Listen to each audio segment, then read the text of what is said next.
Selamat pagi teman-teman. Apa kabarnya? Selamat pagi. Selamat pagi.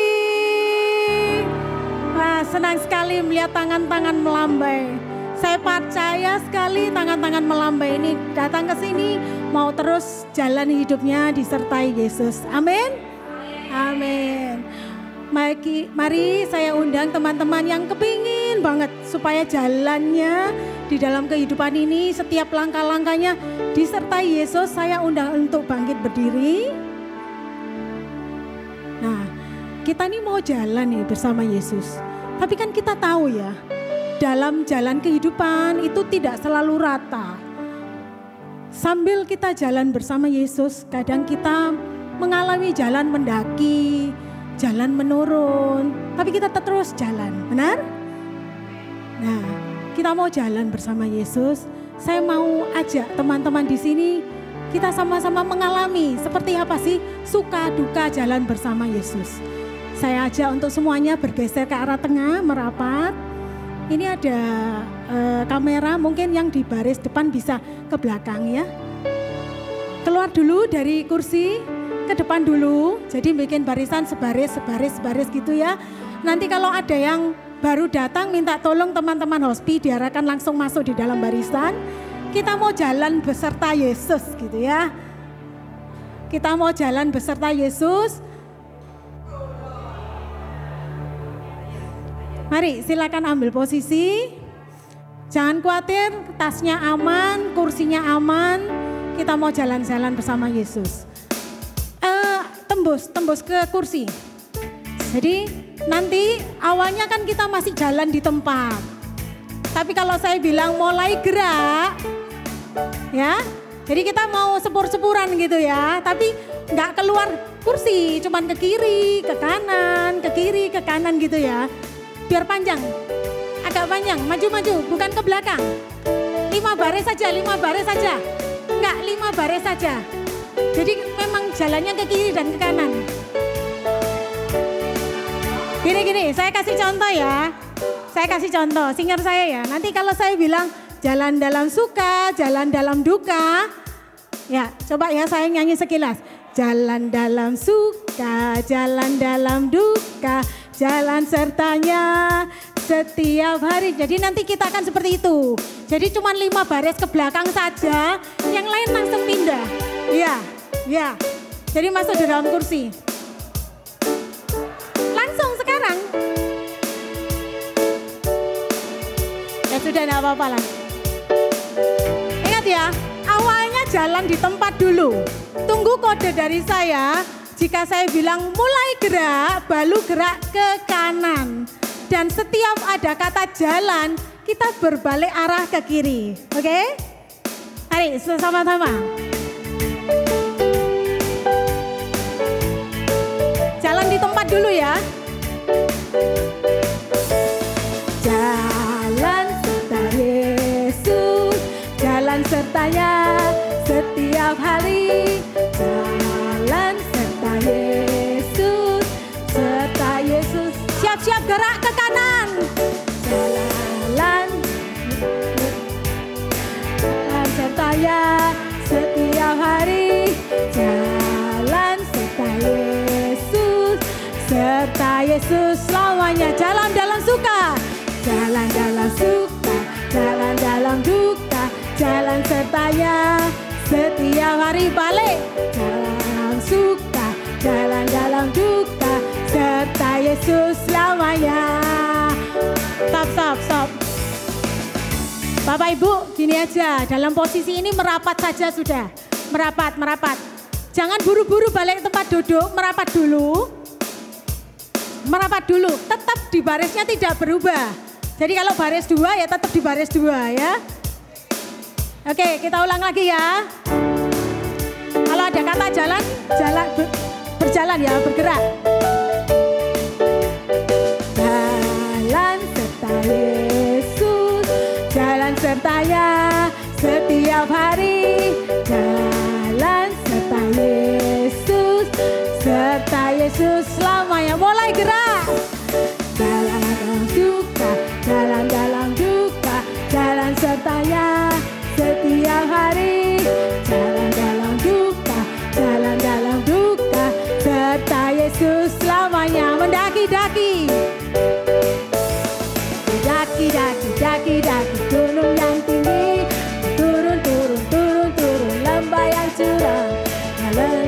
padang rumput hijau membentang.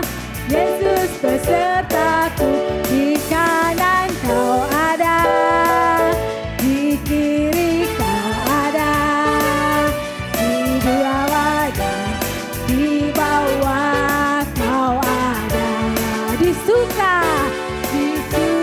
kau ada, di duka pun kau ada, karena Engkau Yesusku. Jalan serta Yesus, jalan serta Yesus, jalan sertanya setiap hari. Balik, jalan serta Yesus, balik, serta Yesus selamanya. Jalan-jalan suka, jalan-jalan suka, jalan-jalan duka, jalan sertanya setiap hari. Jalan-jalan suka, jalan-jalan duka, serta Yesus selamanya. Serta Yesus, serta Yesus selamanya. Serta Yesus, serta Yesus selamanya. Dengan sorak-sorai untuk Tuhan, kita mau terus berjalan bersama Yesus karena Dia penolong kita yang setia. Dalam nama Bapa, Putra, dan Roh Kudus. Amin. Terima kasih Tuhan atas setiap pertolongan-Mu, setiap tuntunan-Mu Tuhan. Kami percaya Engkau penolong yang setia. Kalau kami boleh ada di tempat ini sampai hari ini Tuhan, Kau juga tuntun langkah kami. Kadang kami tidak tahu apakah jalan kami ini sesuai kehendak-Mu, tapi kami tahu yang pasti, kami berpegang pada Yesus yang benar. Yesus yang selalu menuntun, Yesus yang selalu menjaga setiap langkah kami. Kasih-Mu Tuhan begitu indah dalam setiap langkah-langkah kami, dan kami boleh bersyukur untuk itu. Saat kami berjalan, kami percaya Engkau tidak jauh dari kami Tuhan, karena Engkau selalu melihat kehidupan kami. Saat ku berjalan, kasih-Mu menerangi langkahku. Takut, takut, takut bimbang, karena ku tahu Kau bersamaku. Lebih tahu Tuhan, Kau lebih tahu yang terbaik bagiku. Kau lebih sanggup pulihkan hidupku. Ku berserah, ku percaya, hanya Yesus penolong yang setia. Benar Tuhan, saat kami berjalan, kami teguh bersama Engkau. Saat ku berjalan, kasih-Mu menerangi langkahku. Takut, takut, takut bimbang, karena ku tahu Kau bersamaku.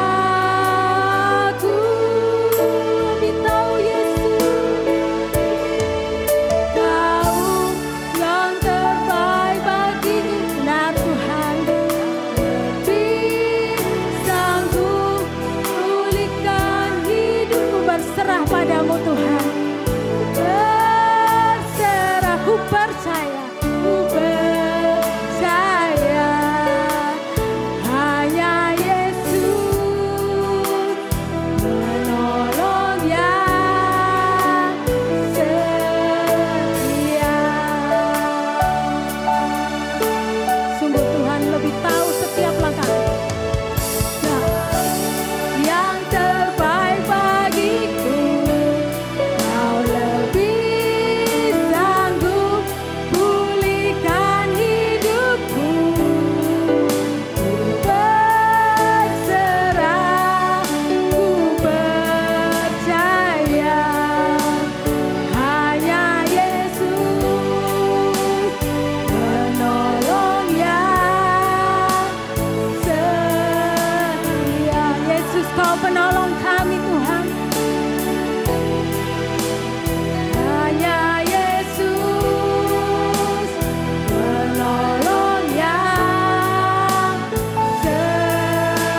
Mari terus ucapkan terima kasih dalam hati yang paling dalam.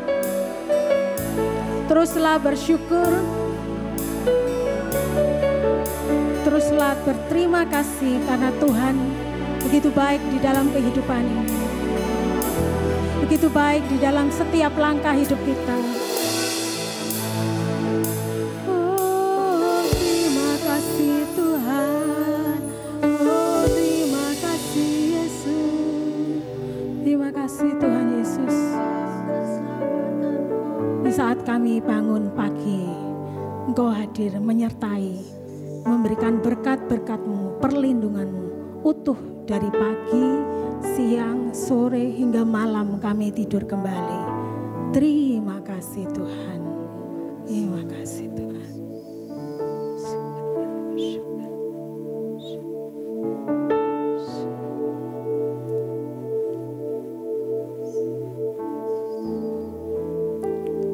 Terima kasih Tuhan Yesus.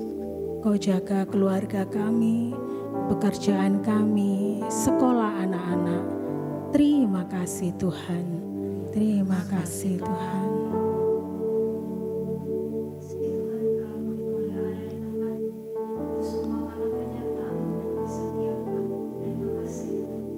Terima kasih Tuhan. Terima kasih untuk semua yang hadir pada pagi hari ini.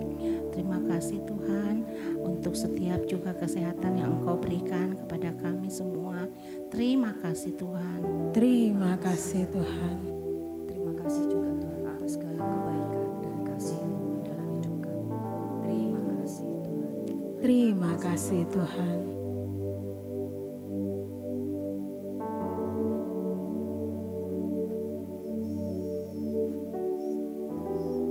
Terima kasih Tuhan.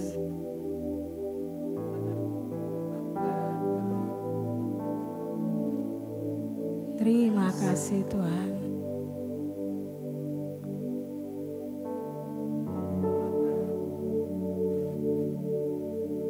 Terima kasih Tuhan.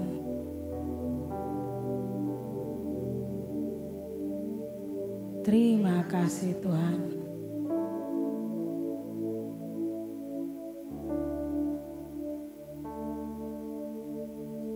Terima kasih Tuhan.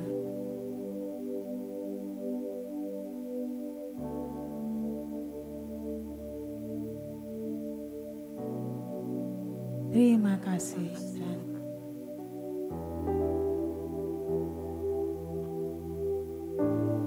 Oh, terima kasih Tuhan. Semakin hari kami semakin percaya bahwa Kau Allah yang besar. Semakin hari kami semakin ditumbuhkan rasa iman kami bahwa Engkau adalah Allah yang berbesar memegang setiap kehidupan kami, setiap sendi kehidupan kami Tuhan. Kami percaya padamu Tuhan. Kau Allah yang besar, ajaib dan mulia. Kau Yesus yang sanggup membuatku terpesona.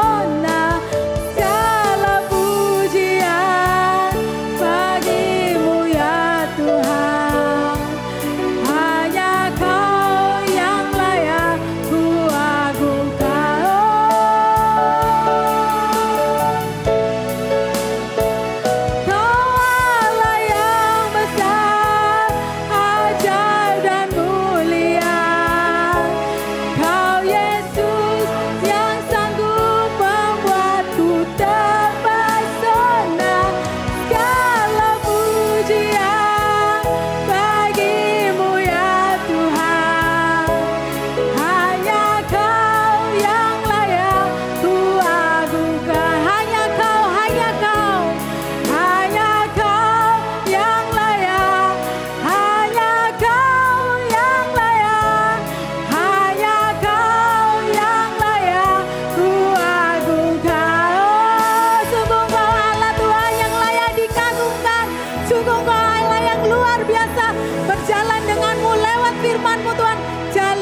Serasa terbang bersama-Mu Tuhan.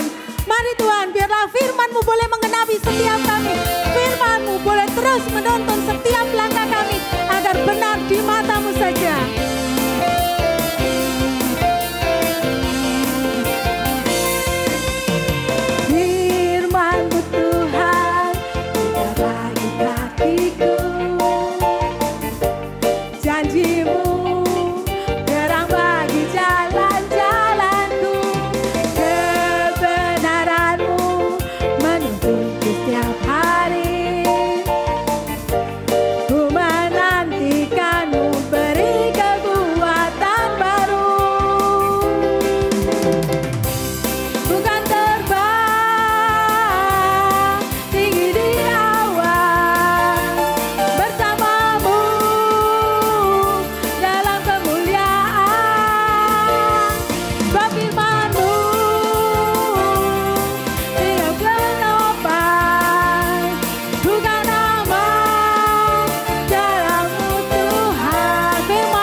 Sungguh Tuhan, kami mau terus bersorak Tuhan di setiap langkah kami, jalan kami.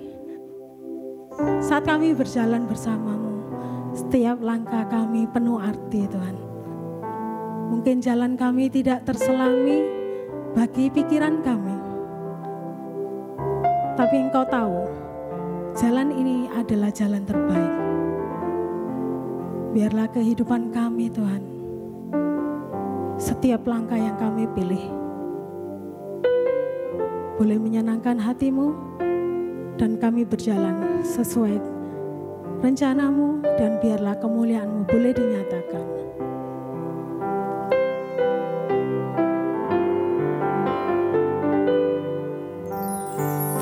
Jalan-Mu tak terselami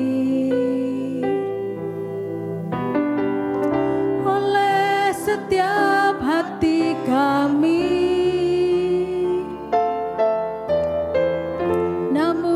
Satu hal ku percaya, ada rencana yang indah, tiada terduga, tiada terduga kasih-Mu. Heran dan besar kasih-Mu.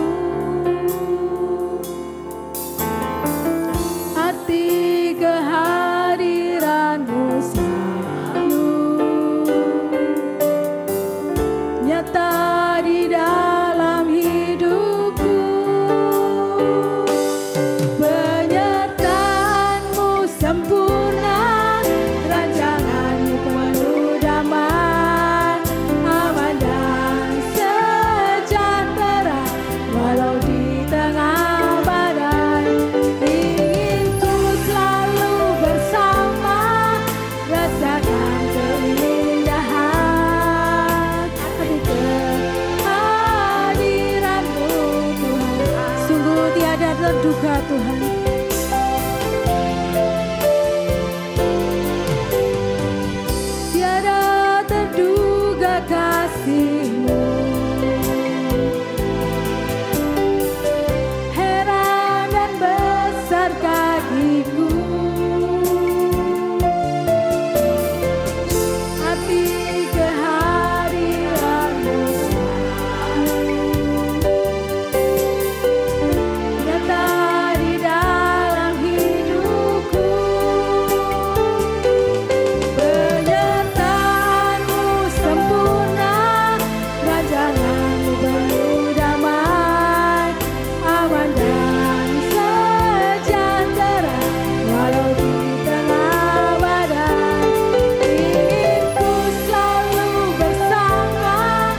Kami rindu Tuhan terus memuji Engkau.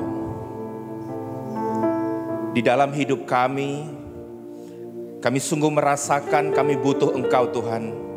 Kami tidak bisa hidup tanpa pertolongan-Mu. Pada pagi hari ini Tuhan, kami haus dan lapar akan firman-Mu. Kami haus dan lapar akan hikmat daripada-Mu Tuhan.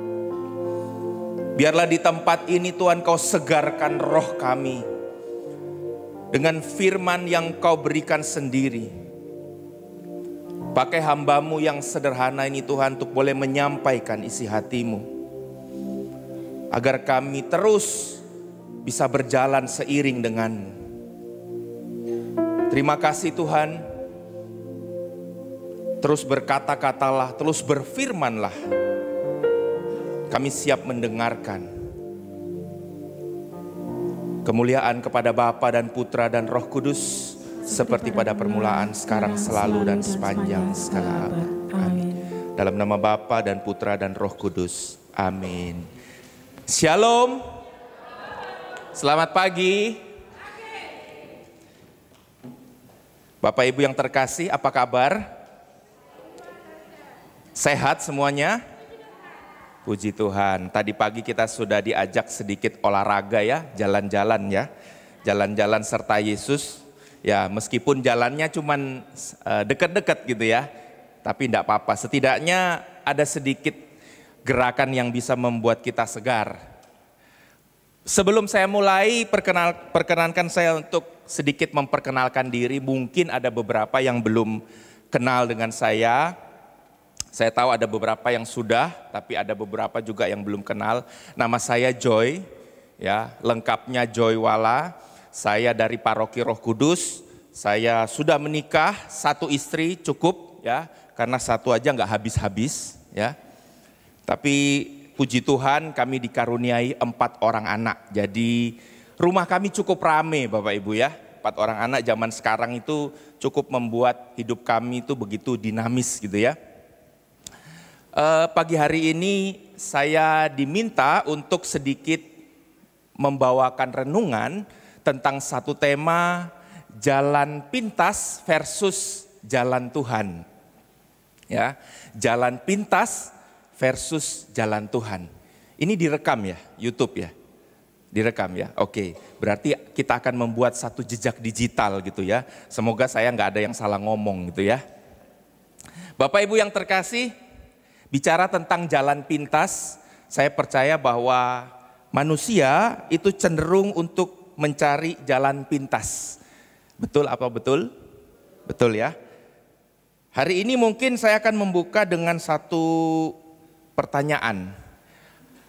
Bapak Ibu di sini ada nggak yang pernah ke Catholic Center Surabaya, Jalan Bengawan? Ada? Belum pernah? Yang pernah boleh angkat tangan dong yang pernah? Oke, yang sering? Sering ya? Oke. Bapak Ibu yang terkasih, kalau kita jalan-jalan atau pergi ke Catholic Center, saya mau sedikit kasih gambaran bahwa pada saat kita datang ke Catholic Center, kalau saya kebetulan dari timur ya, jadi saya akan datang dari daerah Ngagel ya, jalan yang biasa saya tempuh itu lewat Ngagel. Begitu saya masuk Jalan Bengawan, itu pas di seberangnya Catholic Center. Betul ya? Dan jalan yang benar adalah saya harus belok kanan dulu, keluar dulu ke Raya Darmo. Itu jalan yang benar. Baru saya masuk lagi. Dan biasanya kalau jam-jam sore, itu Raya Darmo padat sekali. Betul enggak Bapak Ibu? Betul ya? Sehingga seringkali kita tergoda untuk mengambil jalan pintas. Tahu jalan pintasnya yang pernah ke Catholic Center? Tahu? Ya, jadi begitu lurus sedikit langsung muter. Padahal di situ jelas ya ada tanda dilarang muter atau dilarang belok kiri. Di situ nggak boleh muter Bapak Ibu. Nah, saya ingin tanya, Bapak Ibu yang sering muter di situ siapa? Angkat tangan.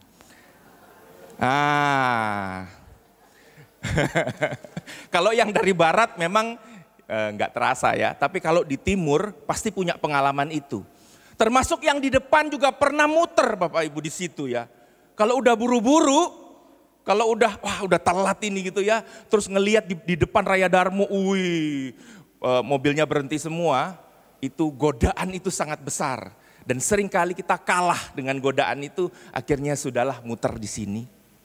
Ya, itu contoh yang paling sederhana tentang bagaimana manusia itu seringkali cari jalan pintas, tidak ikut jalan yang benar.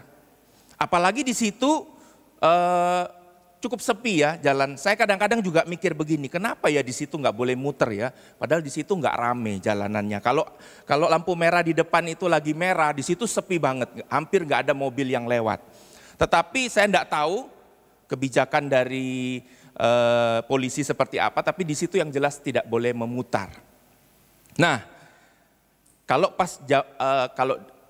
komunitas kami Catholic Family Ministry kan biasa PD di situ ya. Kalau misalnya kita ikut PD di situ, saya pastikan yang banyak muter di situ itu adalah umat PDCFM. Saya pastikan itu ya, karena di jam-jam itu biasanya banyak yang buru-buru gitu ya. Nah, itu membuktikan bahwa seringkali manusia itu memilih jalan pintas daripada jalan yang benar. Bapak Ibu yang terkasih, itu kecenderungan. Sehingga pada pagi hari ini kita akan belajar dari kebenaran firman Tuhan. Apakah boleh sih kita memilih jalan pintas daripada jalan yang benar? Ini pertanyaan kedua Bapak Ibu. Boleh enggak kita mencari jalan pintas? Boleh enggak kira-kira? Yang bilang boleh angkat tangan dong, yang bilang boleh. Boleh, satu orang. Cuma satu orang yang berani angkat tangan. Yang bilang enggak boleh? 2 orang, 3 orang. Yang abstain? Banyak ya. Ya, inilah yang bikin negara Indonesia enggak bisa maju gitu ya. Karena banyak orang tidak mau memberikan pilihan yang jelas gitu ya, enggak jelas. Ya yang enggak, tidak ya enggak, banyak yang abstain gitu ya. Nah, Bapak Ibu yang terkasih, kalau tanya sama saya, ini pribadi ya, belum masuk firman Tuhan, ini pribadi. Saya katakan bahwa jalan pintas itu boleh. Ya, jalan pintas itu boleh. Selama, ini ada belakangnya ternyata ya, selama tidak melanggar kebenaran. Ya, jalan pintas itu boleh. Karena apa? Kita hidup di dunia yang serba cepat. Kita hidup di dunia yang serba instan zaman sekarang. Bikin apa-apa semuanya maunya cepat gitu ya. Bahkan ada satu frase yang kalau kita datang ke restoran, itu merupakan pesanan terakhir yang selalu kita lakukan. Yaitu apa? Gak pakai lama, betul enggak Bapak Ibu? Ya, itu pesan terakhir biasanya. Setelah kita pesan menu A, B, C, D. Dan terakhir Mbak biasanya kita pesan, gak pakai lama ya. Orang itu kepinginnya cepat. Kalau sudah kepinginnya cepat, maka diharapkan makanannya juga keluar cepat. Maka restoran, di sini kalau yang punya restoran pasti muter otaknya. Gimana caranya kita buat makanan yang gak lama. Karena kalau lama nanti customernya gak mau nunggu gitu ya. Maka kita seringkali diajak untuk mari kita cari jalan-jalan pintas. Nah Bapak Ibu yang terkasih, sayangnya tidak semua jalan pintas itu sesuai dengan kebenaran. Bahkan mungkin lebih banyak yang tidak sesuai dengan kebenaran. Tetapi seringkali kita berpikir bahwa sudahlah, sekali-sekali enggak apa-apa gitu ya. Tapi setiap kali kita ambil jalan pintas selalu kata-katanya sekali-sekali, sekali-sekali gitu ya. Akhirnya berkali-kali. Kalau sudah berkali-kali, akhirnya apa yang kita lakukan banyaknya itu seperti satu kali yang besar gitu ya. Seperti satu sungai yang besar. Nah, banyak pilihan yang diberikan atau ditawarkan oleh dunia Bapak Ibu. Ya. Tetapi ada satu ayat yang saya mau sharing. Ini apakah sudah nyala? Oke, ini ya. Saya mau sharing satu ayat Bapak Ibu. Amsal 14 ayat 12. Boleh dibuka di Alkitabnya masing-masing. Ada yang bawa Alkitab? Oh, oke. Kenapa kita perlu bawa Alkitab?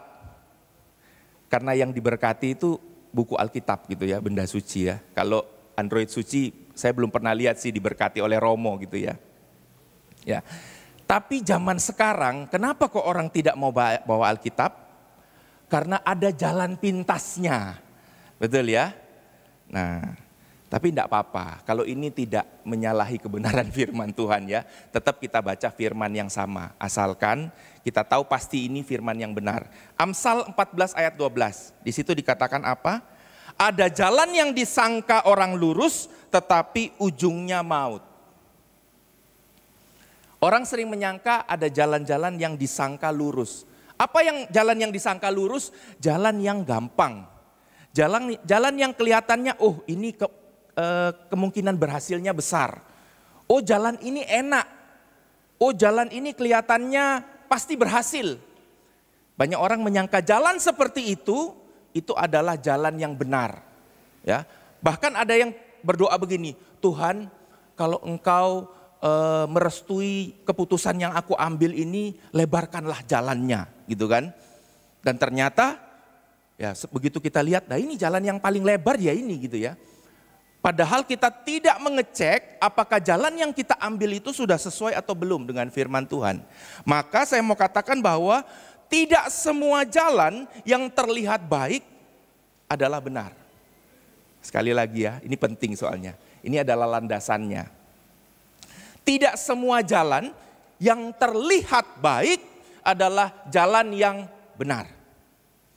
Dan yang harus kita pilih bukan jalan yang baik, tetapi jalan yang benar. Karena apa?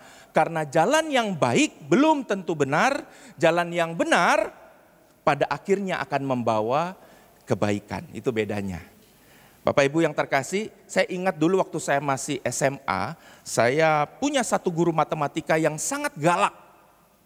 Ya, dia kalau ngajar, dia kalau ngasih soal, dia kalau ngasih ulangan gitu ya, dia maunya itu kita tulis jalannya ya dari jawaban itu. Ada nggak yang ngalami?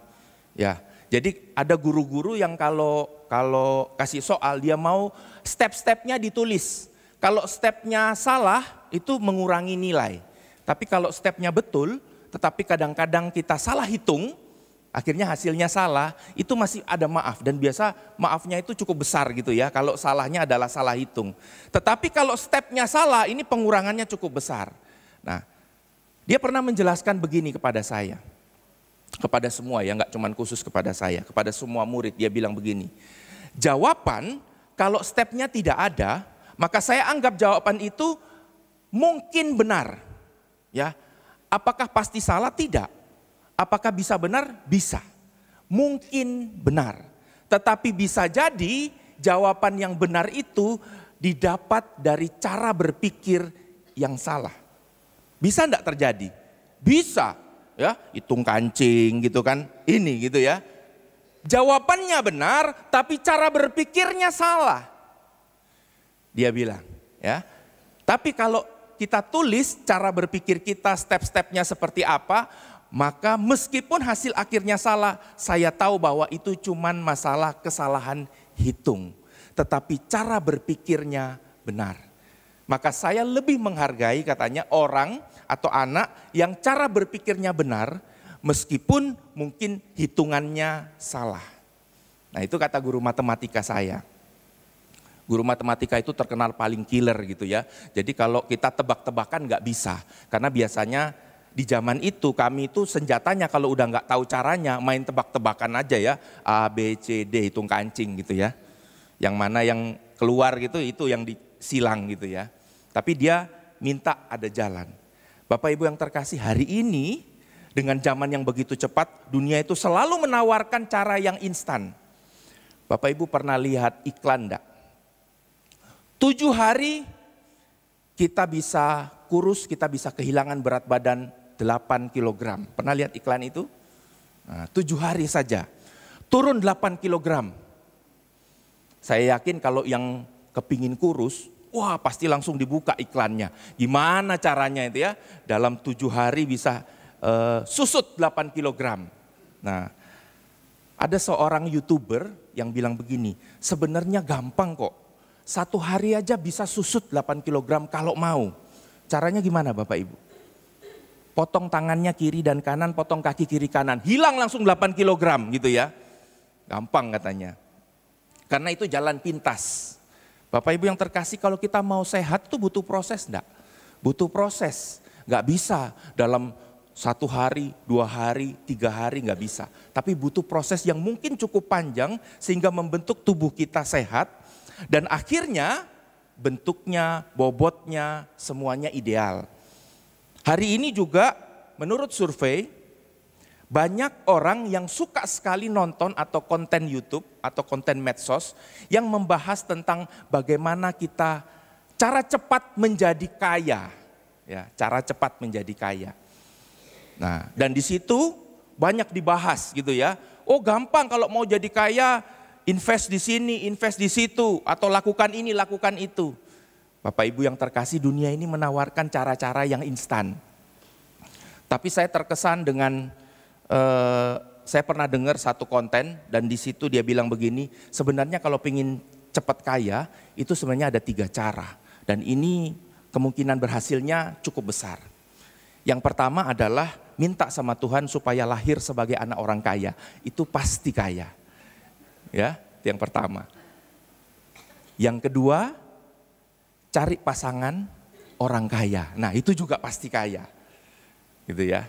Yang ketiga, nah ini rada nggak enak gitu ya. Dia bilang ngerampok bank katanya gitu ya. Cepat itu jadi kaya tapi cepat juga masuk penjara katanya gitu. Nah, Bapak Ibu yang terkasih, di tengah pilihan-pilihan dunia ini yang begitu banyak, yang menawarkan banyak sekali pilihan instan, maka kita perlu waspada. Kita perlu waspada tentang jalan-jalan apa yang perlu kita ambil. Nah, prinsip-prinsip yang ditawarkan oleh dunia yang hari ini begitu banyak seperti ini Bapak Ibu. Yang pertama adalah relativisme moral. Ya. Zaman sekarang banyak sekali relativisme moral. Artinya apa? Artinya apa yang menurut Anda benar belum tentu menurut saya benar. Apa yang menurut saya benar belum tentu menurut Anda benar. Jadi kita sendiri-sendiri aja dengan standar moral kita sendiri. Tidak ada satu standar moral yang betul-betul mutlak. Itu relativisme moral. Tergantung, ya. Ada istilah katanya tergantung dari sudut pandang siapa. Nah, hari ini kita mau belajar bahwa iblis berusaha masuk melalui relativisme moral. Dan relativisme moral ini betul-betul mengandalkan logika kita. Betul-betul mengandalkan cara berpikir kita yang menurut kita masuk akal. Tetapi ini berbahaya karena apa? Karena iblis itu pinter. Dia pinter menipu, dia pinter membelokkan. Sehingga apa? Bisa saja cara pikir si jahat itu bisa masuk, iya ya, masuk akal juga ya. Kita bisa aja lakukan itu dan harusnya itu enggak salah-salah banget, gitu ya. Yang kedua adalah materialisme. Segala sesuatu dipandang dari pencapaian secara materi. Orang yang sukses itu dilihat kalau dia yang secara materinya oke, gitu ya. Orang yang terkenal itu dilihat dari kalau misalnya follower medsosnya berapa gitu ya. Semuanya dilihat dari secara materi.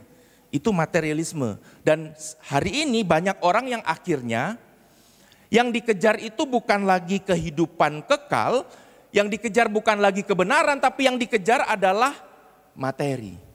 Karena katanya orang kalau punya materi banyak, itu dia ngomong apapun dibilang benar, katanya gitu ya. Ya, kalau orang tidak punya apa-apa, dibilang apapun, dibilang salah. Tapi kalau orang yang punya materi, ya, apalagi dia termasuk istilahnya 9 naga, 10 naga, 11 naga, tidak tahu ya. Tapi kalau dia termasuk di situ, Bapak Ibu yang terkasih, dia kentut pun dibilang wangi, Bapak Ibu, katanya begitu. Ya, saking orang itu mau mendekat sama dia. Ini bahaya. Karena apa? Kebenaran tetaplah kebenaran. Mau yang ngomong itu orang tidak punya, mau yang ngomong itu orang kaya, mau yang ngomong itu orang pintar. Kebenaran tidak bisa dibatasi dengan itu. Tapi kebenaran tetaplah kebenaran. Lalu yang ketiga apa? Individualisme ekstrim. Ini salah satu jalan pintas juga. Saya nggak peduli orang lain, yang penting saya happy. Saya nggak peduli orang lain, yang penting saya mencapai apa yang saya inginkan. Itu individualisme ekstrim. Ya, yang penting saya. Lalu yang keempat, bebas tanpa tanggung jawab. Ya, hari ini kita melihat Kalau di medsos itu banyak orang yang menuntut kebebasan, tapi mereka tidak mau bertanggung jawab. Karena adanya kebebasan tanpa tanggung jawab, maka muncullah yang namanya hoax. Ya, kadang-kala kalau kita terima berita, ya, masuk ke WA kita, seringkali kita tanpa berpikir panjang, tanpa kita melihat kembali ini berita tentang apa dan apa gunanya. Kalau berita ini saya forward lagi ke teman saya, tapi langsung begitu lihat, cek, wah ini viral ini, langsung di forward, ces gitu ya. Begitu teman tanya, bro, sis, ini beritanya hoax loh, ini nggak bener loh. Coba kamu cek lagi. Nah kalau sudah seperti itu biasanya nih ya, kita langsung bilang begini, saya nggak tahu, ini saya cuman forward. Ini berita dari teman saya. Nah temennya dapat dari mana? Dari temennya lagi. Temennya dapat dari mana? Temennya lagi. Terus kayak gitu. Gak tahu ujung pangkalnya dari mana.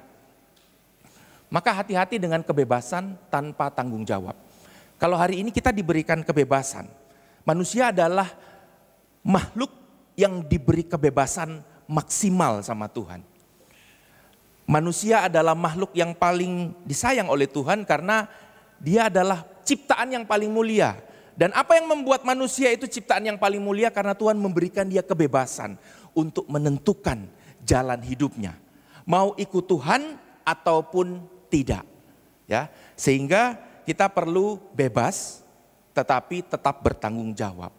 Dan semuanya itu Bapak Ibu yang terkasih, puncaknya adalah kita ingin mendapatkan kepuasan yang instan, kepuasan yang cepat.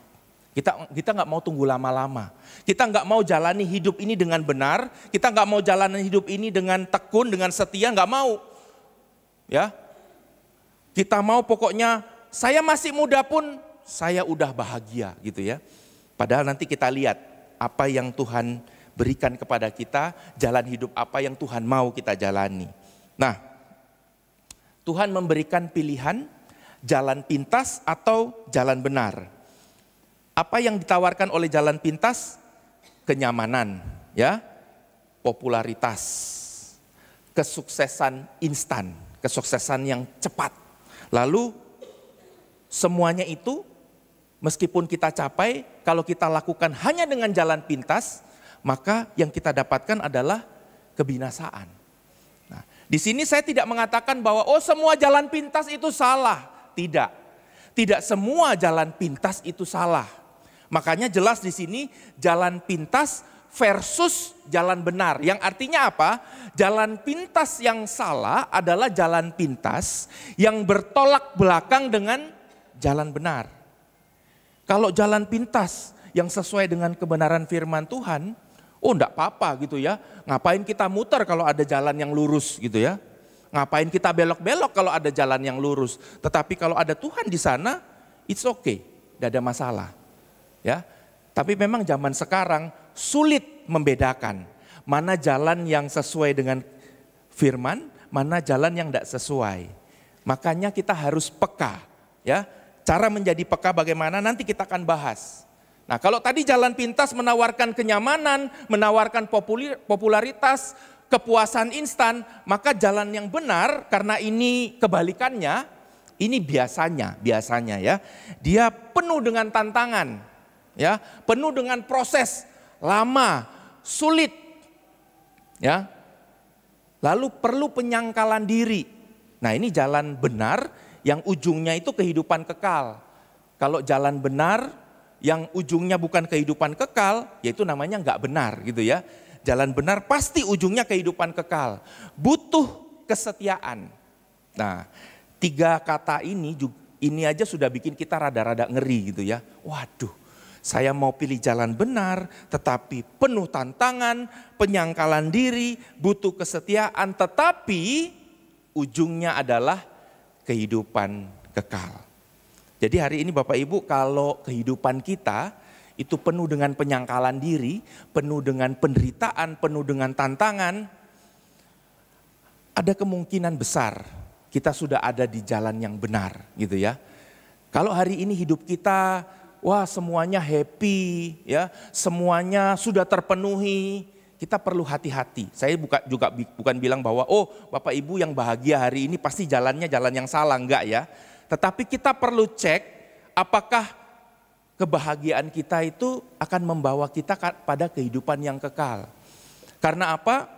Kalau sesuai dengan yang Tuhan mau, harusnya yang namanya perjuangan itu enggak nyaman-nyaman banget gitu ya. Buktinya apa? Matius 7 ayat 13 sampai 14. Ya. Di situ dikatakan begini. Masuklah melalui pintu yang sempit itu, karena lebarlah pintu dan luaslah jalan yang menuju kepada kebinasaan. Perhatikan, luaslah jalan, lebarlah pintu dan luaslah jalan yang menuju kepada kebinasaan. Dan banyak orang yang masuk melaluinya. Karena sempitlah pintu dan sesaklah jalan yang menuju kepada kehidupan. Dan sedikit orang yang mendapatinya. Ini firman ini penting. Jadi kita perlu melihat ciri-ciri awalnya. Ciri-ciri awal dari jalan pintas sama jalan benar. Ciri-ciri awalnya adalah kalau jalan pintas itu biasanya gampang, jalannya lebar dan terasa nyaman. Tapi kalau jalan yang benar biasa ciri-cirinya tidak gampang. Tapi itu di awal ya, tidak gampang. Kita mungkin perlu berjuang, sempit gitu ya. Dan sedikit orang yang memilih jalan itu. Bapak Ibu yang terkasih, gampang saja contohnya. Lebih banyak mana orang yang datang ke persekutuan doa atau orang yang kalau hari Sabtu-Sabtu begini datang ke mall? Wah, itu nggak usah dijawab gitu ya. Ya, seluruh persekutuan doa di satu Surabaya ini digabung dibandingkan dengan pengunjung satu mall saja, saya yakin lebih banyak satu mall. Betul? Betul ya. Karena di situ lebih nyaman. Di situ enak, mau makan ya langsung beli aja bisa gitu ya. Maka kita perlu berhikmat untuk bisa melihat apakah jalan yang kita tempuh adalah jalan yang benar. Saya mau menceritakan satu cerita tentang satu tokoh, ini tokoh nasional gitu ya. Nah, tokoh ini adalah seorang polisi, namanya Polisi Hugeng. Ada yang pernah dengar Polisi Hugeng? Nah, pernah dengar ya? Di TikTok sering lewat itu, ya di YouTube juga sering lewat di short gitu ya. Cerita tentang Polisi Hugeng. Salah satu jokesnya Gus Dur, dia bilang begini, hanya ada 3 polisi jujur di Indonesia. Ya, yang pertama adalah polisi tidur, yang kedua adalah patung polisi, dan yang ketiga adalah Polisi Hugeng. Ya, yang hidup satu-satunya cuman Polisi Hugeng, yang 2 itu benda mati gitu ya. Polisi tidur sama patung polisi katanya. Jujur dia. Nah, kenapa? Karena apa jokesnya Gus Dur itu bukan tanpa dasar.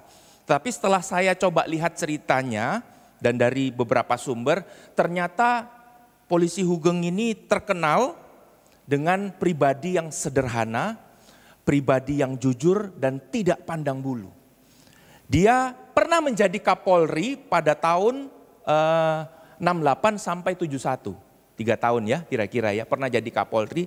Dan pada saat itu dia satu-satunya polisi yang berani membongkar satu kejahatan yang namanya penyelundupan mobil. Sampai dia datang ke presiden saat itu, Bapak Soeharto. Dan dia memberikan update kepada Pak Soeharto. Dan ternyata belakangan katanya, ya belakangan diketahui bahwa ternyata pelaku dari penyelundupan mobil ini adalah pengusaha besar, pengusaha yang berpengaruh, yang juga ada hubungannya dengan pemerintahan. Ya, dia sudah diperingatkan untuk jangan terlalu ungkap kasus ini, tetapi dia nggak peduli. Sehingga akhirnya apa? Dia dipecat, Bapak Ibu. Dia dipecat. Makanya masa baktinya dia cuma 3 tahun, ya, karena dia mungkin nggak mau dengar arahan gitu ya. Dari atasannya gitu ya, dia nggak mau dengar arahan sehingga dia dipecat. Dan pada saat itu dia akhirnya memutuskan untuk pensiun setelah dia dipecat oleh presiden pada saat itu. Dan ini adalah berita terakhirnya bahwa masa pensiunnya itu dilalui dengan kehidupan yang sangat sederhana. Dia tidak jadi orang kaya, dia kembali menjadi orang biasa. Padahal ini mantan Kapolri loh Bapak Ibu. Bapak Ibu bisa bayangkan enggak kalau zaman sekarang ada mantan Kapolri, ada enggak yang hidup di rumah yang sederhana? Ya, zaman sekarang ya.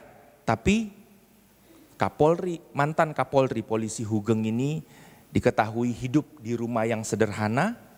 Dia tetap hidup sederhana dan dia tetap berusaha untuk hidup dalam kebenaran. Bapak Ibu yang terkasih, kita mungkin tidak bisa sebombastis dia gitu ya. Karena apa? Mungkin resikonya terlalu besar gitu ya. Kalau hidup seperti dia ini ya. Bisa jadi kalau zaman sekarang berani tidak ikut sama atasan, wah apalagi kaitannya dengan kepolisian dan sebagainya, itu bahaya gitu ya. Tapi kita bisa mulai dengan kehidupan kita. Kita bisa mulai dengan talenta yang Tuhan berikan kepada kita. Bagaimana kita mau belajar untuk memilih jalan yang benar. Kita mau belajar bagaimana supaya kita bisa pilih jalan yang benar. Saya mau sharingkan satu ayat yang luar biasa, Roma 12 ayat 2. Ya, ayat ini sangat terkenal ya. Ayat ini yang akan menuntun kita untuk memilih mana jalan yang benar, mana jalan yang salah, mana jalan pintas, mana jalan yang benar. Ya.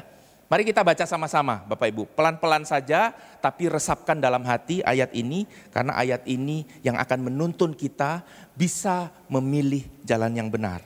3, 2, 1. Janganlah kamu menjadi serupa dengan dunia ini, tetapi berubahlah oleh pembaharuan budimu. Sehingga kamu dapat membedakan mana kehendak Allah, apa yang baik, yang berkenan kepada Allah dan yang sempurna. Roma 12 ayat 2. Ini adalah surat Rasul Paulus kepada jemaat di Roma. Rasul Paulus menuliskan surat ini kepada jemaat di Roma karena apa? Karena pada saat itu jemaat di Roma sedang dilanda dengan badai materialistis. Roma adalah salah satu kekaisaran yang sangat maju pada saat itu, kekaisaran yang sangat kaya pada saat itu. Ya, mereka punya daerah jajahan yang sangat banyak. Ya, sehingga Rasul Paulus memberi peringatan kepada jemaat di Roma bahwa kita perlu hati-hati. Maka berubahlah oleh pembaharuan budimu sehingga kita dapat membedakan mana yang benar. Di sini ada 3 kriteria, yaitu apa yang baik, yaitu kriteria pertama. Yang kedua, yang berkenan kepada Allah dan yang sempurna. Bapak Ibu yang terkasih, apa artinya pembaharuan budi? Ya, bukan hanya Pak Budi yang dibaharui, bukan ya, tetapi kita semua mau dibaharui. Artinya apa? Kalau di bahasa aslinya kata berubahlah dari Roma 12 ayat 2 itu diterjemahkan dengan kata metamorfosa. Ya, kita pernah dengar ya kata metamorfosa. Kalau dulu kita sekolah ada tuh metamorfosis dari kepompong jadi kupu-kupu. Gitu ya. Artinya apa? Terjadi transformasi, terjadi perubahan total. Yang dulu bentuknya seperti ulat, terus akhirnya jadi seperti burung ya, punya sayap, bisa terbang. Ya, terjadi perubahan total. Maka Tuhan mau kita juga dalam pemikiran kita, berasal dari pemikiran kita, berubah secara total. Bertransformasi secara total. Dari yang hanya melihat dunia, hanya melihat prinsip-prinsip dunia, menjadi cara berpikir yang dipimpin oleh Roh Kudus. Cara berpikir yang dipimpin oleh Roh Kudus dan firman Tuhan. Hari ini kalau kita berpikir, apakah kita semua kalau memutuskan sesuatu, kita hanya mengandalkan begini, oh ya masuk akal ya, secara dunia masuk akal. Atau kita mulai pakai kebenaran firman Tuhan. Secara dunia masuk akal, belum tentu secara firman Tuhan masuk akal. Ya. Kadang-kadang kalau kita pakai logika dunia, yang sesuai firman Tuhan lebih nggak masuk akal daripada yang dunia tawarkan. Betul enggak Bapak Ibu? Lebih enggak masuk akal. Ada orang yang bilang, kalau kita sakit, kalau kita mengalami pergumulan, kalau kita mengalami tantangan, berdoa. Itu kata firman Tuhan, betul ya? Kalau menurut dunia masuk akal enggak? Enggak masuk akal Bapak Ibu. Kalau menurut dunia cuma bilang begini, kalau kamu sakit, cepat ke dokter, jangan cuma berdoa. Betul enggak Bapak Ibu? Ke dokter. Nah itu prinsip dunia. Tapi hari ini banyak enggak kita lihat kejadian. Orang yang tidak sempat ke dokter, atau sudah ke dokter, dokter bilang sudah enggak ada harapan.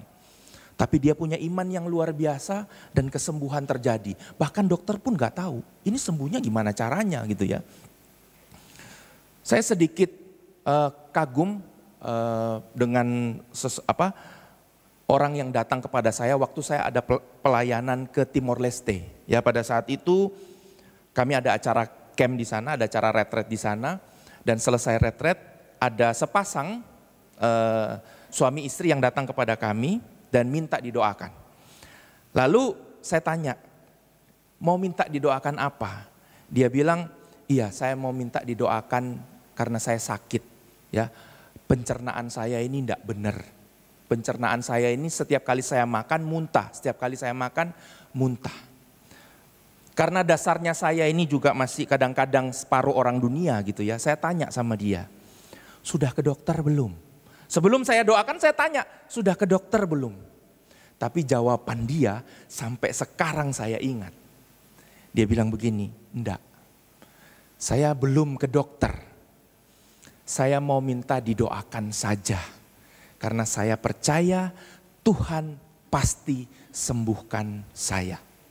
Dia bilang begitu Bapak Ibu. Saya kayak ditampar gitu ya. Ini yang bawain firman malah nyuruh ke dokter gitu kan. Yang minta didoakan malah punya iman yang lebih besar. Akhirnya saya doakan. Dan dengan iman kami percaya bahwa saat itu juga Tuhan sembuhkan dia. Tetapi keduniaan saya belum bisa 100% hilang. Begitu selesai saya peluk dia dan saya bilang, habis ini ke dokter ya. Paling enggak untuk cek lah ya. Paling enggak untuk cek ada masalah apa. Nah kadang-kadang kita itu sulit ya. Untuk bisa betul-betul percaya bahwa Tuhan itu menguasai 100% hidup kita. Kita masih percaya pada, nggak bisa ini pasti harus ada unsur logikanya gitu ya. Saya bukan bilang bahwa kalau kita sakit jangan ke dokter, bukan ya. Justru saya menganjurkan untuk kalau sakit kita cek ke dokter sakit apa. Karena apa? Dengan itu kita bisa melakukan terapi yang benar, kita bisa perbaiki gaya hidup kita mungkin ada yang salah dan sebagainya. Sehingga kita bisa terus memuji dan memuliakan Tuhan. Karena tujuan kita hidup kan itu kan, memuji dan memuliakan Tuhan. Tetapi seringkali orang gak peduli sama Tuhan, gak peduli minta dari sang sumber kesembuhan, tapi yang penting cari dokter yang terbaik, itu yang pertama. Nah, sehingga banyak orang yang begini, kalau sudah ke dokter A gak sembuh, ke dokter B gak sembuh, ke dokter C gak sembuh, sudah sampai ke kutub utara pun gak sembuh, baru dia bilang begini, jalan yang terakhir yang bisa dilakukan adalah dengan doa. Terakhir. Ya, berapa banyak di antara kita yang tempatkan doa itu harusnya yang di pertama, bukan di terakhir. Saat kita mengalami pergumulan, langsung tutup mata, langsung connect sama Tuhan dan bilang, Tuhan, aku sakit. Tuntun aku dengan hikmat-Mu supaya aku bisa melakukan penyembuhan dengan cara yang benar. Saya percaya kalau caranya benar, mungkin cara Tuhan itu tidak terselami kayak lagu yang tadi kita nyanyikan ya, tidak terselami. Biasanya setelah kita berdoa, kita berharap setelah ini sakit saya berkurang. Tapi begitu selesai berdoa, ada beberapa orang yang mengalami justru tambah sakit Bapak Ibu. Justru tambah sakit. Tetapi banyak orang yang mengalami pengalaman iman yang luar biasa, yang bersaksi, yang bilang begini, justru karena sakit yang diberikan Tuhan kepada saya disadarkan bahwa saya harus kembali kepada Tuhan. Selama ini saya nggak peduli sama Tuhan, saya bilang saya bisa bahagia tanpa Tuhan. Dengan uang saya, dengan fasilitas yang saya punya, dengan apapun yang saya punya, saya bisa bahagia meskipun tanpa Tuhan. Dan akhirnya Tuhan izinkan dia mengalami sakit, dan pada saat dia sakit, dia percaya bahwa dia tidak bisa hidup tanpa Tuhan. Jadi setelah dia sembuh, dia bilang begini, untung saya sakit. Kalau saya nggak sakit, jiwa saya tidak bisa diselamatkan. Tapi kalimat yang terakhir itu adalah kalimat tipikal orang Indonesia banget gitu ya. Ya, sudah jatuh dari motor, untung tangannya nggak patah, ya kan? Tangannya patah, untung nggak mati. Semuanya tetap untung gitu ya. Makanya orang Indonesia itu adalah orang-orang yang beruntung. Karena semua kejadian tetap untung. Nah, kalau pembaharuan budi berbicara tentang transformasi pemikiran yang harus berdasar dengan Roh Kudus, maka kalimat yang kedua ini nggak kalah bagusnya Bapak Ibu. Di situ dikatakan, sehingga kamu dapat membedakan mana kehendak Allah, apa yang baik, yang berkenan kepada Allah, dan yang sempurna. Nah, di sini ada satu tingkat kesulitan yang cukup tinggi. Sesuatu yang benar tidak sekedar baik, tapi juga berkenan kepada Allah dan yang sempurna. Bapak Ibu yang terkasih, gimana caranya kita tahu yang kita lakukan itu baik dan berkenan kepada Allah? Berarti kalau baik, berkenan kepada Allah dan yang sempurna, ada jalan yang kelihatannya baik tetapi tidak berkenan kepada Allah dan tidak sempurna. Ada dong? Ada pasti. Nah, persoalannya adalah gimana kita bisa tahu? Maka kita perlu tanya sama Tuhan. Ya, tanya sama Tuhan ini rada-rada ngeri ya Bapak Ibu ya. Ya, ini pengalaman seperti apa yang harus kita lakukan? Ada pengalaman spiritual yang harus kita alami nih. Kalau kita tanya sama Tuhan, Tuhan, yang aku mau lakukan ini baik. Kalau dari logikaku baik. Tetapi berkenan enggak sama kamu? Sempurna enggak menurut kamu? Segala sesuatu tidak ada yang sempurna karena Tuhan yang akan menyempurnakan apa yang kita lakukan. Ya, maka Gereja Katolik mengajarkan satu cara, ya, cara pemeriksaan batin. Cara untuk memeriksa dan bertanya apakah yang kita mau lakukan itu sudah benar sesuai dengan kehendak Tuhan. Namanya adalah discernment. Bapak Ibu pernah dengar discernment? Ya, discernment adalah bagaimana caranya membedakan kehendak Allah atau itu sekedar keinginan pribadi dan pengaruh dunia. Mana yang kehendak Allah, mana yang sekedar keinginan pribadi dan pengaruh dunia. Kalau sesuatu yang membunuh sama tidak membunuh, nggak usah dibandingkan, logika aja udah bisa ketahuan Bapak Ibu. Tapi kalau misalnya kita lakukan sesuatu yang menurut kita baik, ya, misalnya nih, seorang bapak seperti saya yang tahu anaknya 4, berarti biaya yang dibutuhkan sangat banyak, ya, terutama mungkin untuk menghidupi, untuk sekolahnya, untuk biaya apapun. Akhirnya saya putuskan saya harus kerja keras. Kalau saya kerja mungkin bersama dengan keluarga saya nggak bisa fokus, ya, karena katanya pria itu makhluk yang fokus ya. Kalau ya harus kerja, ya harus ngurusin keluarga, nggak bisa fokus, dapatnya nggak bisa banyak. Akhirnya saya putuskan, ya udah, saya lebih baik kerja di tempat lain aja. Tanpa saya peduli bahwa istri dan anak-anak saya membutuhkan kehadiran saya. Misalnya anak saya masih kecil-kecil. Saya putuskan, ya udah, saya pergi aja keluar kota. 5 tahun nggak balik-balik, 10 tahun nggak balik-balik. Tujuannya apa? Baik, saya mau kerja keras nih. Untuk supaya anak dan istri saya bisa makan. Baik enggak Bapak Ibu? Baik. Bapak Ibu mungkin bilang begini, masa ada sih orang yang tinggalkan istri dan anaknya untuk bekerja? Banyak.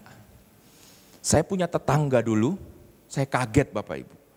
Ya, dia bilang, saya tinggalkan anak dan istri saya, bukan bercerai ya, bukan. Dia pergi untuk kerja, ini sesuatu yang baik. Saya tinggalkan anak saya ke luar negeri. Keluar negeri. Bapak Ibu tahu saya tanya berapa lama? 17 tahun. 17 tahun dia tinggalkan anak dan istrinya. Apakah kehidupan keluarga mereka lagi bermasalah? Tidak lagi bermasalah. Tapi ada satu kesempatan yang menurut dia sangat baik dan dia pergi ke luar negeri, pergi ke Amerika pada waktu itu, dan akhirnya apa? Betul, dia pada waktu dia pulang dia bawa banyak sekali uang. Dia udah bisa punya beberapa rumah gitu ya dari uang yang dia bawa dari pekerjaan dia. Tetapi dia bilang ada sesuatu yang hilang dari kehidupan saya. Yaitu pengalaman bersama dengan anak-anak saya. Kedekatan bersama dengan anak-anak saya. Apalagi dengan istri saya. Wah, rasanya itu sekarang anak-anaknya sudah besar, anak-anaknya sudah sukses semua berkat uang yang dia bawa itu. Tetapi akhirnya apa? Dia harus mengorbankan kedekatan relasi. Ini kelihatannya baik Bapak Ibu, tapi apakah benar? Saya tidak menghakimi siapapun, tetapi ini pertanyaan balik ke kita. Apa yang harus kita pelajari dari membedakan mana kehendak Allah dan mana kehendak kita? Ada satu tokoh yang namanya Santo Ignatius dari Loyola. Dia yang memprakarsai satu cara pemeriksaan batin, suatu cara discernment of spirit. Dan dia mengatakan bahwa discernment of spirit itu adalah sebuah proses rohani, bukan sekedar logika. Sebuah interpretasi yang terdiri dari pikiran, imajinasi, emosi, kecenderungan, keinginan, perasaan, tolakan, dan ketertarikan. Ini yang dilatih. Dan ini bukan proses yang instan, sekali lagi. Ini bukan proses yang instan. Ignatius dari Loyola ini dia adalah seorang tentara dan dia mempelajari hal ini, dia menemukan metode ini justru pada saat dia kena bom, kakinya nggak bisa jalan, ya kakinya terluka. Akhirnya dia harus diam di tempat tidur dan akhirnya dia baca banyak buku dan akhirnya dia menemukan cara ini. Saya tidak akan bahas cara ini, nanti ada sesi tersendiri ya, discernment menurut Ignatius Loyola gitu ya.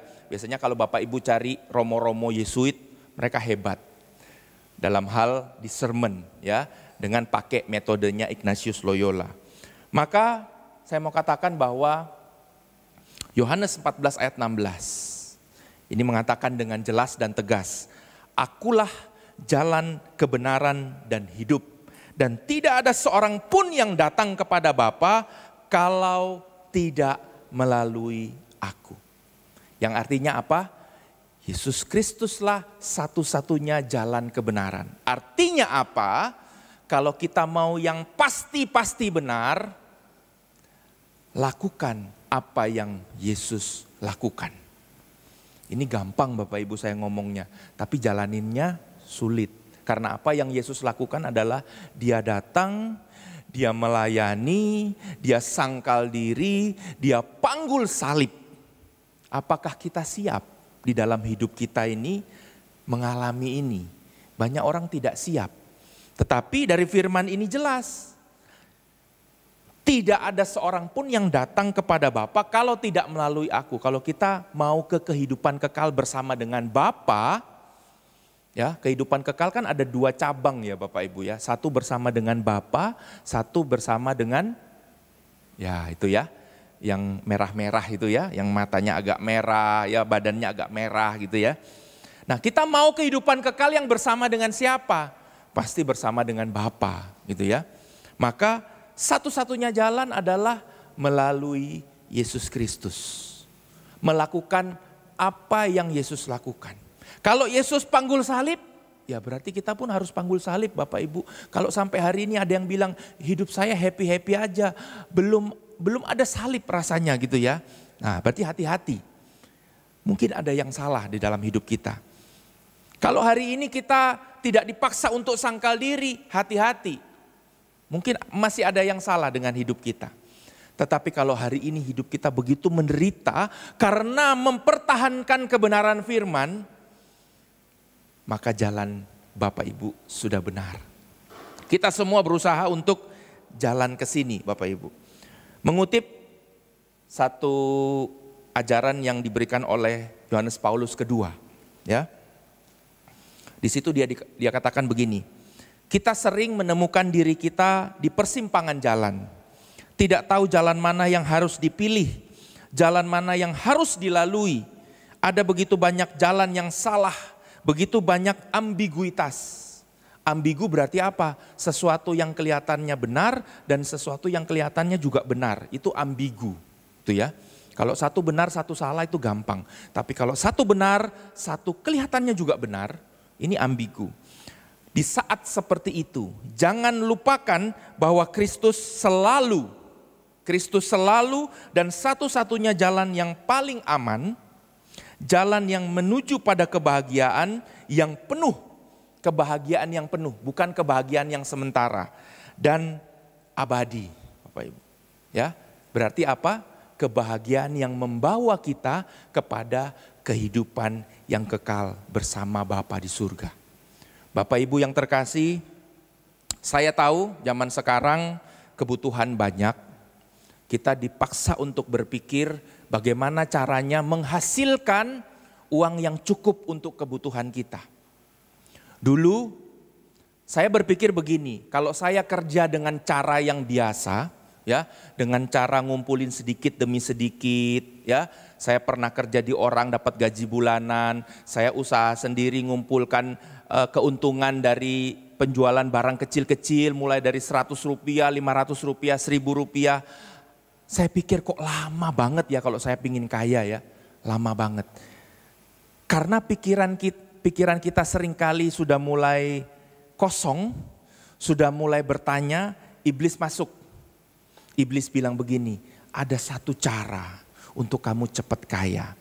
Kamu harus ikut investasi, ya, investasi yang bunganya bisa 1 bulan itu 10%.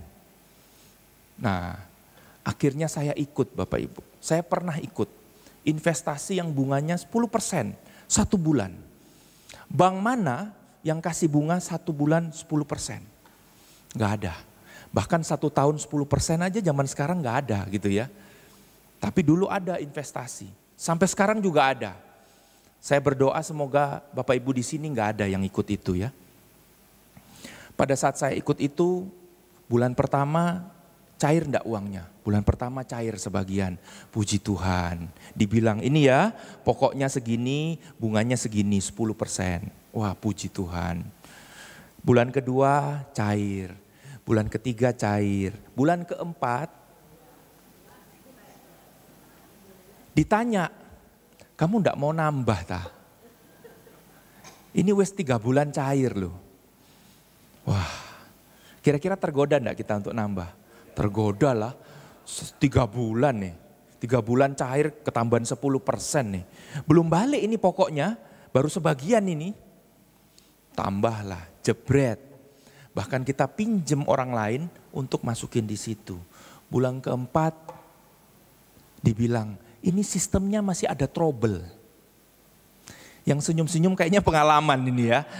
Sistemnya ada trouble sedikit, jadi agak terlambat. Tunggu telat kok 2 minggu ya. Cair separuh. Kok cair separuh? Iya, karena ini pemilik akhirnya memutuskan nalangi dulu uang-uangnya gitu ya. Wah, baik sekali pemiliknya ya. Uangnya belum cair ditalangi dulu gitu ya.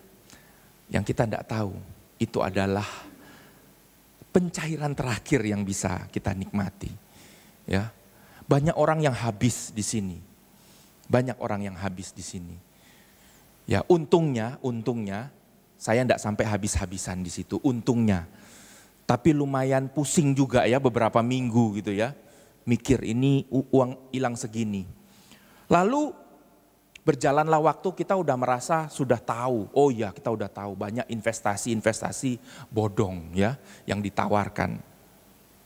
Suatu kali kalau ada yang tawarkan melalui saya bilang saya nggak mau ikut. Iblis ternyata itu pinter banget ya. Nggak bisa masuk lewat saya, masuk lewat istri saya. Ya. Teman baiknya, teman dari kecil ya sampai gede bilang, kamu ndak mau ikut ini, gitu ya. Ini proyek semi sosial katanya.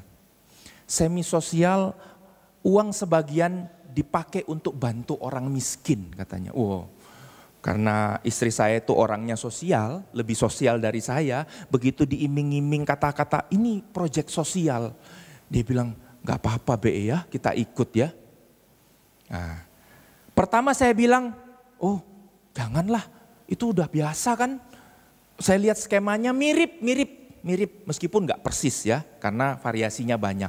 Mirip, tapi memang iblis itu hebat ya. Dia bilang, tapi ini untuk bantu orang miskin loh. Waduh, saya bilang ini. Kalau istri saya udah kena bantu orang miskin, dia udah goyang gitu ya, hatinya udah goyang. Akhirnya saya bilang begini sama istri saya, oke, kita lihat plus minusnya ya. Faktornya adalah ini temenmu, ini katanya kita nggak tahu benar atau enggak, dan kita nggak boleh menghakimi dulu. Ini adalah proyek sosial, proyek membantu orang dan banyak terbantu dari proyek ini. Dan ternyata hasil investasinya masih cukup besar. Saya bilang begini, kamu ikut aja nggak apa-apa ya, ikut aja. Tapi dengan nominal yang terkecil di mana kamu rela kalau uang itu hilang. Ya, kalau rela uang itu hilang nggak apa-apa. Gitu ya. Tapi harus istilahnya betul-betul siapkan hati, doa dulu sama Tuhan. Akhirnya kita doa dan oke lah ikut jebret gitu ya. Nah ini mungkin tetap ada unsur BE ya. BE ternyata ini benar gitu ya. Ada unsur namanya manusia ya. Saya juga bukan bilang saya ini malaikat. Tapi minimal kalau ini hilang ya sudahlah. Ya ternyata sama Bapak Ibu. Bulan pertama cair, bulan kedua cair. Bulan ketiga cair, bulan keempat tidak cair. Ya, tetapi sikap hati kami sudah berbeda. Sikap hati kami sudah berbeda. Kalau dulu nggak bisa tidur itu beberapa minggu gitu ya, karena mikirin bayar utangnya bagaimana. Tapi kali ini begitu kita mendapatkan istilah-istilah yang mirip dengan yang kemarin itu. Sistemnya trouble, ya, dana ditalangi. Kita langsung pandang-pandangan Bapak Ibu, kok sama ya istilahnya ya. Begitu istilahnya sama keluar, kita sudah bilang ya sudah, kita relakan saja. Ya, kita kadang juga nggak bisa loh, betul-betul istilahnya lepas dari keduniawian nggak bisa. Tetapi kalau kita sering berdoa sama Tuhan, kita sering discernment, kita sering tanya sama Tuhan. Yang Tuhan ubah itu bukan kondisinya. Kalau mau bodong ya bodong aja, Tuhan gak bisa ubah bodong jadi benar gitu, gak bisa gitu ya. Tapi yang Tuhan ubah itu hati kita. Yang Tuhan ubah hati kita. Nah, setelah itu ada yang tawarin lagi enggak Bapak Ibu? Ada, kelihatannya memang pengalaman banget ya Bapak Ibu di sininya, kayaknya ditawarinnya lebih dari 2 kali gitu ya. Dan ternyata discernment kita udah jauh lebih dalam ya, discernment kita jauh lebih dalam dan kita putuskan kali ini katanya Tuhan gak usah ikut-ikut. Discernmentnya sudah lebih dalam. Bapak Ibu yang terkasih, kadang-kadang yang sulit justru berperang bukan melawan si jahat. Yang sulit adalah berperang melawan nafsu keduniawian kita. Itu lebih sulit. Jadi sekarang perangnya bukan antara Tuhan dengan iblis, tetapi perangnya antara Tuhan dengan uang. Itu yang lebih sering terjadi. Dan seringkali kita justru kalah kalau perangnya begitu. Kalau perangnya lawan iblis seperti di film Gereja Setan, wah gini gitu ya, wah kita pasti di pihak Tuhan lah, ya kan? Tapi kalau pilihannya adalah Tuhan atau uang, biasanya manusia itu goyah. Tapi hari ini kita sadar dengan kebenaran firman Tuhan bahwa apapun yang kita putuskan, kita cari jalan yang benar, jangan cari jalan pintas. Ya, kalau ada jalan pintas, discernment dulu. Apakah ini jalan pintas yang benar? Ya karena lebih banyak jalan pintas yang salah daripada yang benar. Buktinya apa? Muter di depan Catholic Center itu pintas banget loh Bapak Ibu. Daripada muter lewat Raya Darmo, itu jauh dan macet gitu kan. Tetapi salah jalannya. Ya, Mari bertobatlah, buat yang sering ke Catholic Center bertobatlah. Ya, tapi yang lebih besar daripada itu adalah hidup kita. Ya, berubahlah oleh pembaharuan budimu, carilah yang baik, yang berkenan kepada Tuhan dan yang sempurna. Manusia terbatas, manusia tidak bisa tahu semua, tetapi kalau kita tanya sama Tuhan, saya percaya Tuhan pasti berikan kemampuan untuk bisa membedakan mana jalan yang salah dan mana jalan yang benar. Amin. Saya undang tim pujian untuk bantu saya. Kita akan nyanyikan sebuah lagu. Kita akan berdoa bersama.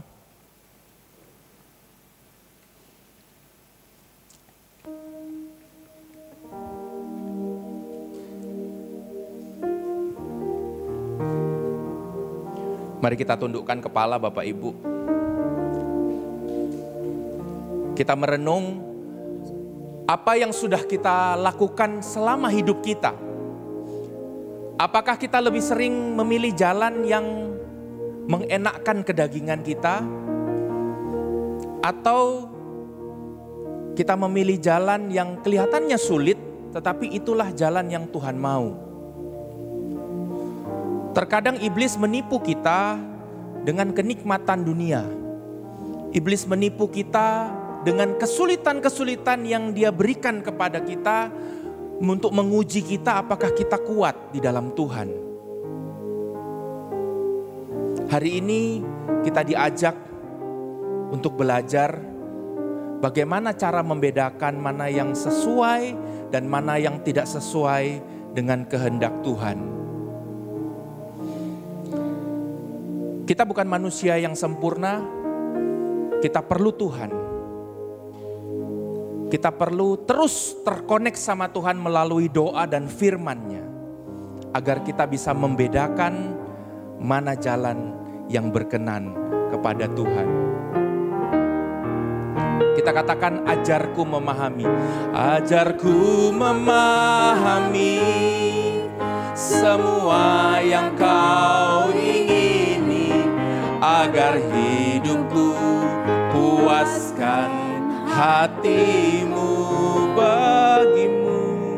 Bagimu aku rela sepenuh hati menghamba, serahkan diri, genapi karyamu. Mari kita berdoa kepada Tuhan untuk senantiasa mengajarkan kepada kita jalan yang sesuai dengan apa yang Kristus mau. Pikul salib, sangkal diri, dan mengikuti Dia.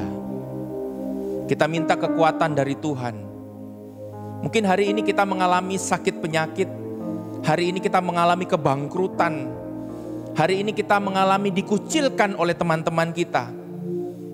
Hari ini kita mengalami banyak tantangan dan penderitaan karena kita bertahan dalam prinsip kebenaran firman Tuhan. Jangan khawatir Bapak Ibu.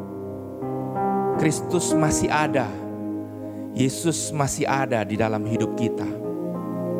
Mari kita minta dari Sang Sumber berkat. Mari kita minta dari Sang Sumber hikmat.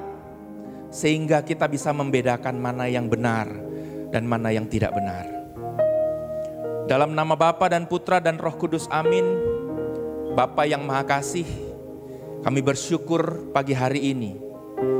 Kami kembali belajar dari kebenaran firman-Mu untuk bisa membedakan mana yang jalan pintas yang tidak sesuai dengan kebenaran firman-Mu dan mana jalan yang berkenan kepadamu. Tuhan, kami sadar bahwa jalan yang benar terasa begitu berat. Jalan yang benar terasa begitu banyak tantangan. Bahkan jalan yang benar seperti hampir tidak mungkin kami lakukan. Tetapi bagi Engkau tidak ada sesuatu yang mustahil, Bapa. Setiap kali kami berjalan di dalam jalan-Mu, maka ujungnya adalah kehidupan kekal. Akhirnya adalah kami boleh mengalami kebahagiaan yang abadi bersama dengan Engkau. Terima kasih Bapa. Kami kembali berdoa kepadamu Tuhan. Buat semua yang hadir di tempat ini, Kalau mereka mengalami tantangan di dalam hidupnya, yakinkan bahwa mereka sedang berada di jalan yang benar.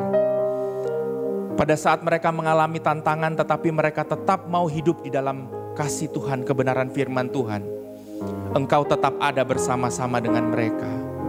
Pimpin kami Tuhan untuk bisa membedakan mana yang terbaik buat hidup kami.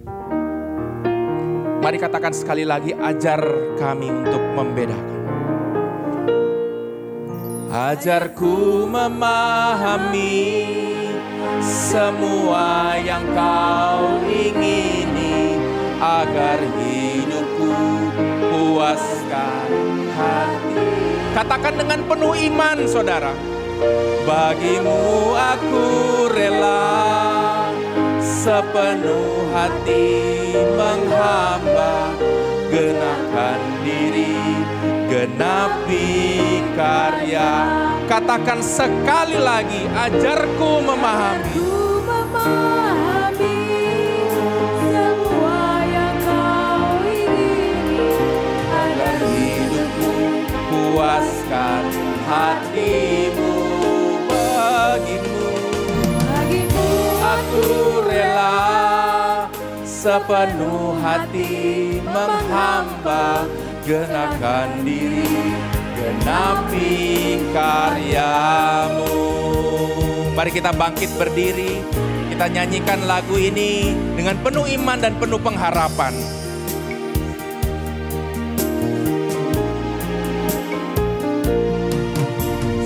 Ku tak mengerti jalan-jalan-Mu Tuhan, bagai di belantara yang gelap. Setiap kita pasti mengalami tanya, namun tetap percaya jejakmu Tuhan sungguh sempurna. Sering ku tak mengerti jalan-jalan-Mu Tuhan, bagai di belantara yang gelap. Tanpa seribu tanya, namun tetap percaya jejakmu Tuhan sungguh sempurna. Ajarku memahami semua yang kau ingini, agar hidupku puaskan hatimu. Bagimu aku rela sepenuh hati menghamba, serahkan diri, genapi karyamu. Ajarku memahami semua yang kau ingini, agar hidupku puaskan hatimu. Bagimu aku rela sepenuh hati menghamba, serahkan diri, genapi karyamu. Serahkan diri, genapi karya. Serahkan diri, serahkan diri, genapi karyamu. Kemuliaan kepada Bapa dan Putra dan Roh Kudus, seperti pada permulaan, sekarang, selalu, dan sepanjang segala abad. Amin. Dalam nama Bapa dan Putra dan Roh Kudus. Amin. Tuhan memberkati kita. Kita sudah diberkati oleh Tuhan. Kita juga mau memberikan yang terbaik buat Tuhan kita melalui komunitas PDPKK Santa Teresia Avila. Mari kita mau memberikan yang terbaik yang kita miliki saat ini bagi diri kita.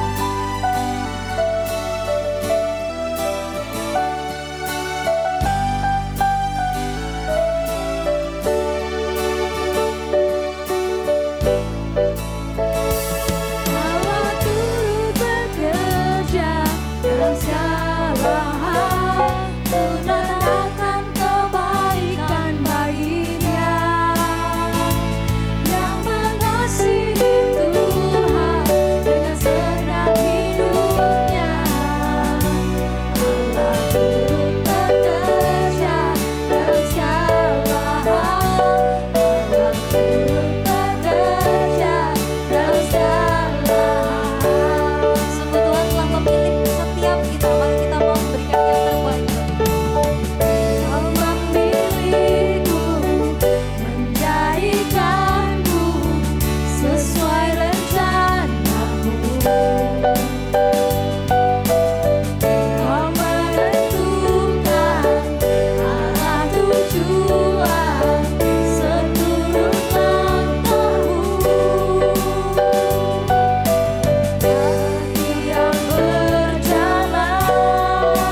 bekerja di dalam hidup kita.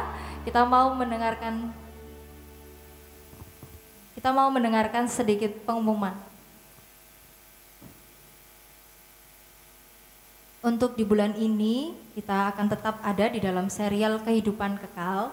Jangan sampai bolong karena ini bisa membawa kita semakin dekat dengan Tuhan dan kita punya kehidupan kekal di surga nantinya. Minggu depan judulnya tentang hidup baik sudah cukup yang akan dibawakan oleh Pak Ferry Surjanto. Dan minggu depan itu juga ada di balai paroki ini ya teman-teman. Jadi kalau misalnya berkenan bisa datang hadir itu sebelum jam 10 biar kita bisa sama-sama menyiapkan diri, menyiapkan hati untuk mendengarkan firman Tuhan. Next. Saat di akhir PD nanti akan ada pelayanan doa bagi teman-teman yang membutuhkan untuk didoakan. Nanti tim doa akan ada di sebelah kiri panggung.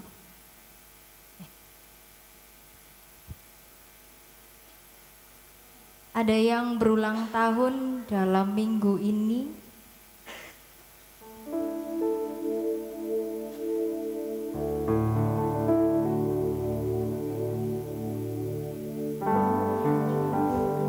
Oke, nggak ada.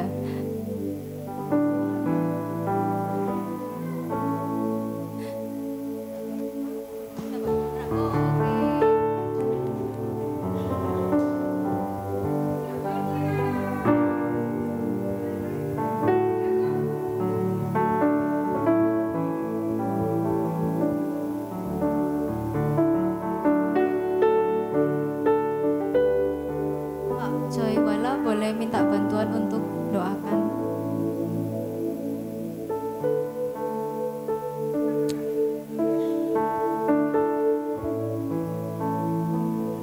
Mari kita berdiri Bapak Ibu, kita arahkan tangan kita pada saudara kita yang berulang tahun. Dengan Ibu siapa? Ibu Dewi. Mari kita berdoa dalam nama Bapa dan Putra dan Roh Kudus. Amin. Terima kasih Bapa buat hari bahagia yang saat ini boleh dialami oleh saudara kami Ibu Dewi. Saat ini Tuhan kami bersepakat di dalam nama-Mu. Kami mau berdoa buat hidupnya Tuhan. Sehingga dia boleh hidup di dalam kelimpahan rahmat-Mu. Dia boleh hidup dalam kelimpahan berkat-Mu. Apapun yang dia lakukan boleh seturut dengan kehendak-Mu Tuhan. Engkau berkati keluarganya, Engkau berkati pekerjaannya, Engkau berkati seluruh aspek kehidupannya Tuhan. Agar semuanya boleh berkenan kepadamu Tuhan. Terima kasih buat kebersamaan ini Tuhan. Jadikan kami sebuah komunitas yang saling mendukung satu sama lain. Saling memperhatikan satu sama lain. Dan itu yang akan memperkuat kami di dalam Engkau. Terima kasih Bapa, segala hormat, pujian dan syukur kami panjatkan hanya dalam satu nama, Yesus Kristus Tuhan dan Juru Selamat kami. Amin. Kemuliaan kepada Bapa dan Putra dan Roh Kudus, seperti pada permulaan, sekarang, selalu, dan sepanjang segala abad. Amin. Dalam nama Bapa dan Putra dan Roh Kudus. Amin. Happy birthday.